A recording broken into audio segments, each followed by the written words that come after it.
I hope you've had a wonderful week. I want you to remember, as we journey through our art journey, it's a wonderful way to express what you're feeling inside. And the project we're going to start today is a little bit of a COVID lockdown journey, and we're going to discuss and explore all the things that COVID makes us feel. Let's get going. Right, for today's project we are doing an African sunset with a silhouette of your family. The point of today is to cast our minds back to the 1st of January 2020, and I want you to remember what it was like before this pandemic arrived. The 1st of January is generally a time you make lots of plans.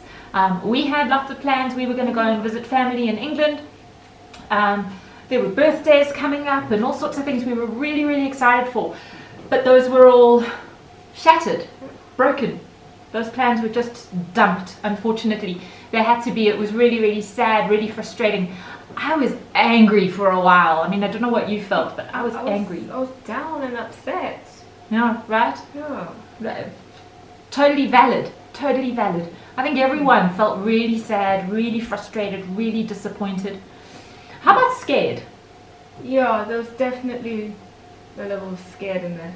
Just a little. I was like a lot scared. Yeah. There's a new virus and we didn't know what it was going to be doing to us, and it was scary, and we all had to stay in our homes and not go out just in case we got this thing. It was scary. It was scary, right? Yeah.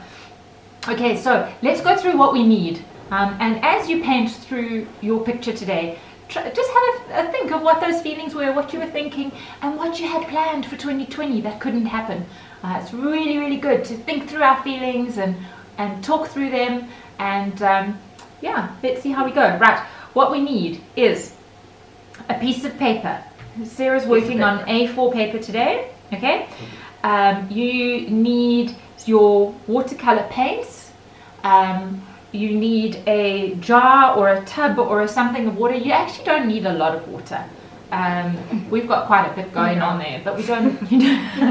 We got a little too much water. I'm not going to go pour it out now. Okay. Yeah. Okay. Then you're going to need 3 brushes. We need one nice big job. There we go. Can you see how nice and big that the bristles are? We're going to keep that one dry. If you don't have a big brush to go dry, don't worry.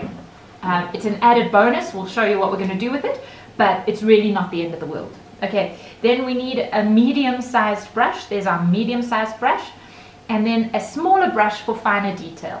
If you don't have exactly the same brushes as what we've got here, it's really not an issue. Okay, you're just going to work with what you've got and do the best with what you've got.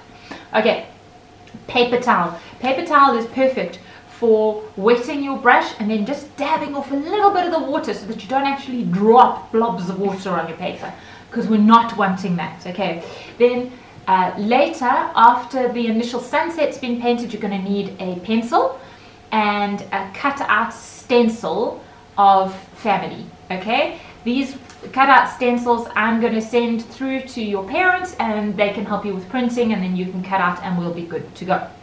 Alright, so Sarah, let's dive in.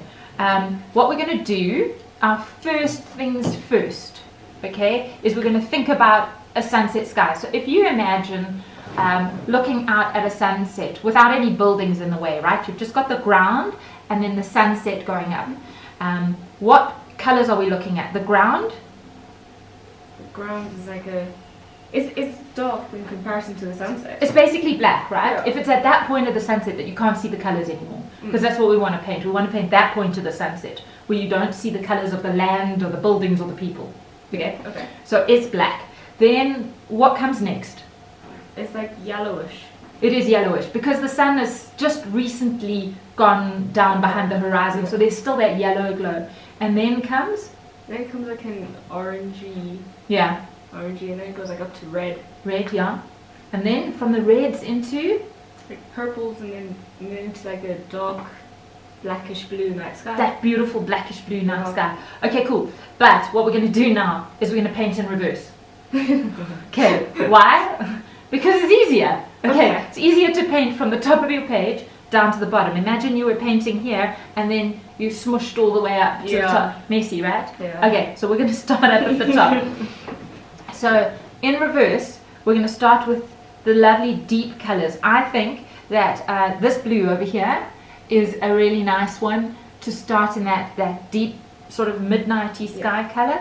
And then to go into the purples, we're going to bring in a little bit of maybe some reddish. There's more of an orangey red. See how you go and what you feel, but to get that little purple smush into the oranges will be quite cool.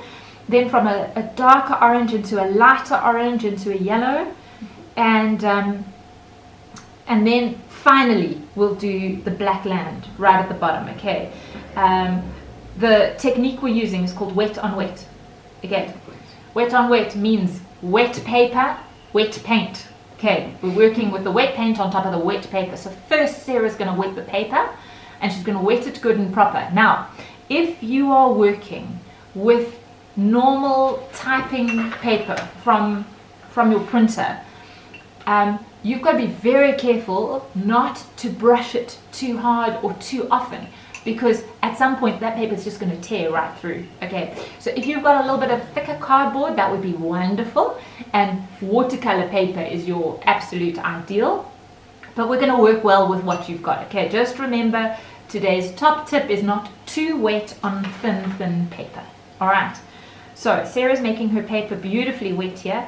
Then she's going to bring in a nice deep blue, and also we're making use of the colors that are available here. Okay, we don't have to have a ton of fancy colors to be able to make this pretty. You're basically needing your primary colors here and black, and then you're sorted.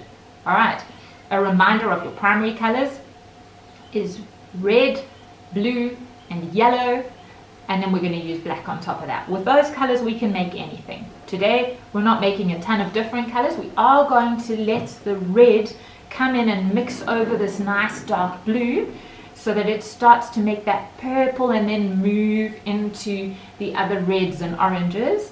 And so we're going to see how it all turns out. I'm excited, Sarah. Yeah.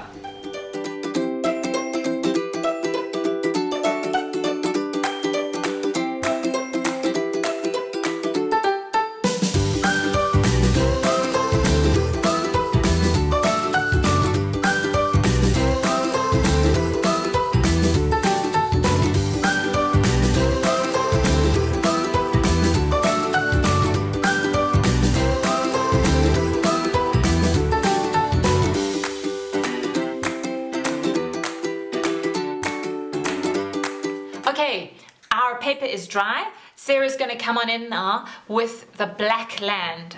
This technique is different to the wet on wet. It's called wet on dry. So we're leaving our paper dry and we're going to make that black paint nice and wet, and she's going to come in there and give us like a dark black. We don't want it landing up grey, which it has the potential to do if we do wet on wet. It's already grey. It's already grey! No!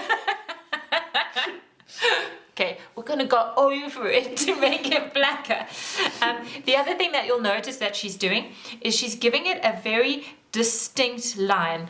We're doing a hard edge here. There's no attempt at blending, because when you look at that sunset out in the bush or wherever you are at a park, the ground ends in a straight line, and then we go up into the colors that merge beautifully deeper and deeper into the dark sky.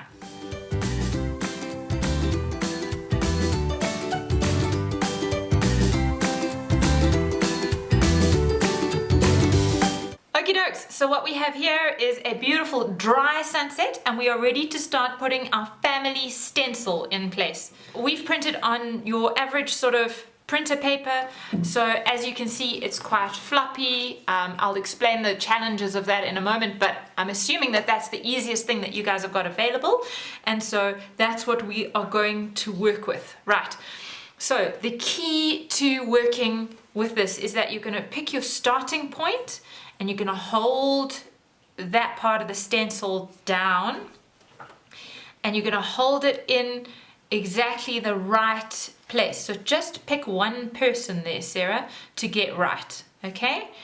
Now, you're going to have to hold her down, and you can't shift her around, obviously. We can't That's going to be hard. It is going to be hard, right? Yeah. New challenge for today. It's okay, mistakes are allowed.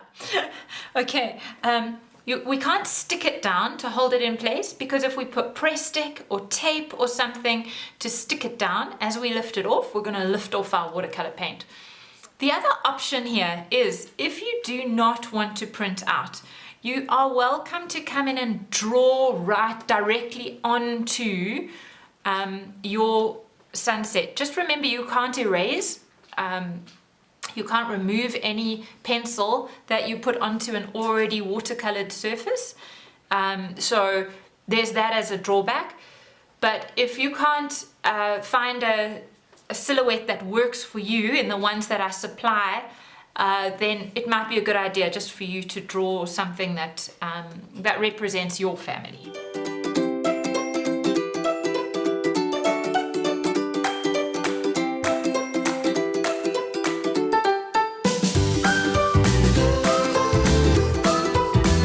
Okay, great job, Sarah. That looks amazing. Thanks. Now, next step is Paint. paint what color? Black. Black. Why? Because it's all silhouette. It's silhouette. Why? Where's the light coming from? Behind and beneath. There we go. The light is coming from the back.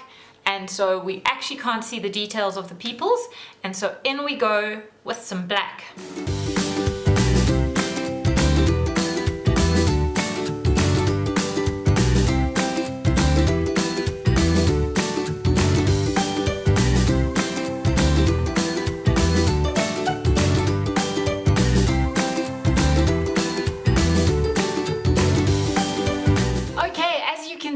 We have got our finished picture here, which is looking absolutely awesome. Well done, Sarah. Thanks. And I want you to remember that for all sorts of other cool arty stuff, you can go and visit Francie's website. It's www.francie.co.za. Hey guys, that was a great class. That was the first page of our COVID journal. Please send me photos of your work. I'm dying to see it.